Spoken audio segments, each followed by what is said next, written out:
নীলফামারীতে মৃদু শৈত্যপ্রবাহে জনজীবনে নাভিশ্বাস দেখা দিয়েছে। ঘন কুয়াশা, হিমেল হাওয়ায় হিমালয় পার্শ্ববর্তী নীলফামারীতে শীত বেশি অনুভূত হয়। গরম কাপড়ের অভাব দেখা দিয়েছে শীতার্ত মানুষের মাঝে।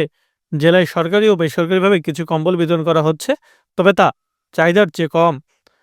শনিবার সকালে ডোমার পৌরসভা কার্যালয় চত্বরে গরিব শীতার্ত মানুষের মাঝে কম্বল বিতরণ করা হয়েছে।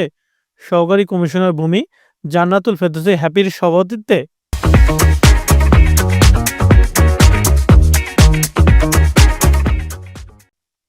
এ সময় উপস্থিত ছিলেন ডোমার থানার ভারপ্রাপ্ত কর্মকর্তা মোহাম্মদ আরিফুল ইসলাম, উপজেলার সমাজসেবা কর্মকর্তা মোহাম্মদ ফিরাজুল ইসলাম, উপজেলার যুব উন্নয়ন কর্মকর্তা মোহাম্মদ হাফিজুর রহমান, ছাত্র প্রতিনিধি মাহির মোহাম্মদ মিলন, মোহাম্মদ শরীফ হোসেন, বাদন ইসলাম প্রমুখ।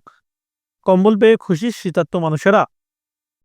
ঠান্ডা অ্যালার্জি, বাড়ি থেকে বাড়ি হইতে পারি না, কম্বল পায়া আজকে এখন থেকে আমার উপকার হবে।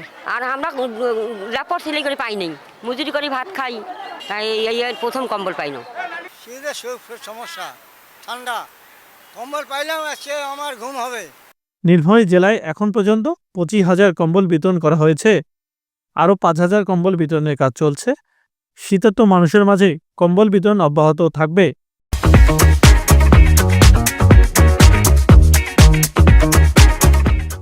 দুর্যোগ ব্যবস্থাপনা ও ত্রাণ মন্ত্রণালয়ের মাধ্যমে বরাদ্দকৃত অর্থ দ্বারা ক্রয়কৃত কম্বল জেলা প্রশাসন নীলফামারীর মাধ্যমে ইতোমধ্যে আমাদের 25,000 কম্বল বিতরণ হয়েছে। তারই অংশ হিসেবে আজকে ডোমার পৌরসভায় আমরা শীতার্ত জনগণের মাঝে কম্বল বিতরণ করলাম।